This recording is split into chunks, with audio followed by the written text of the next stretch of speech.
కోడిగుడ్లు గాని, పప్పు గాని, ఆయిల్ గాని, నూనె గాని కరెక్ట్ గా ఉన్నాయా లేదా చూసుకొని తీసుకోవాలి.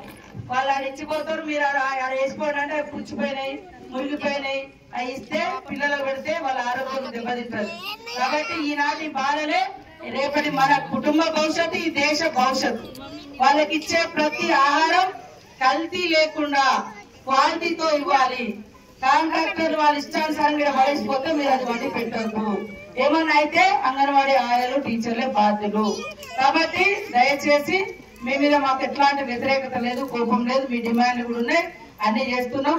2 లక్షలది కూడా రిటైర్మెంట్ బెనిఫిట్ ఆల్రెడీ సంతకం అయిపోయింది. కొంత ఇప్పుడు రుణమాఫీ నడుస్తుంది కాబట్టి 30,000 కోట్ల రూపాయలతోటి మొత్తం డబ్బులన్నీ కూడా రుణమాఫీకి వెళ్తున్నాయి. కాబట్టి ఆ జీవో కూడా తొందరలోనే మీకు వస్తుంది. 2 లక్షలు ప్లస్ 1,00,000 ఆయకు 1,00,000, 2 లక్షలు మరి అంగన్వాడీ టీచర్ అమ్మకు. ఇన్నాళ్ళు ఏం లేదు పాపం, మరి కింద నడుచుకుంటా వంగుకుంటా పోయి కూడా పనిచేసారు.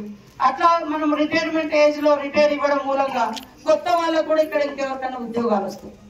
మరి ముసలమ్మ 70 ఏళ్ళు వచ్చినా 80 ఏళ్ళు వచ్చినా వాళ్ళే వండుకుంటా అంటే వాళ్ళు వండలేరు, వాళ్ళు నడవలేరు, మరి బడి చెప్పలేరు. కాబట్టి ప్రతిదానికి ఒక ఏజ్ ఉంది. మీ డిమాండ్లు కూడా ఇంకా ఏమేమి ఉన్నాయో తప్పకుండా మేము ఇచ్చిన ప్రతి మాట నిలబెట్టుకుంటాం.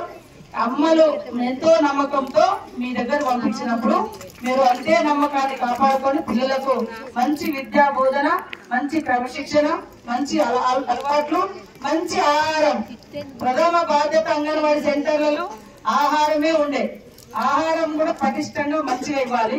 తర్వాత ఇప్పుడు మనం ఇంగ్లీష్ మీడియం పెట్టినాం నర్సరీ, కాబట్టి క్వాలిటీ ఎడ్యుకేషన్ ఇవ్వాలి.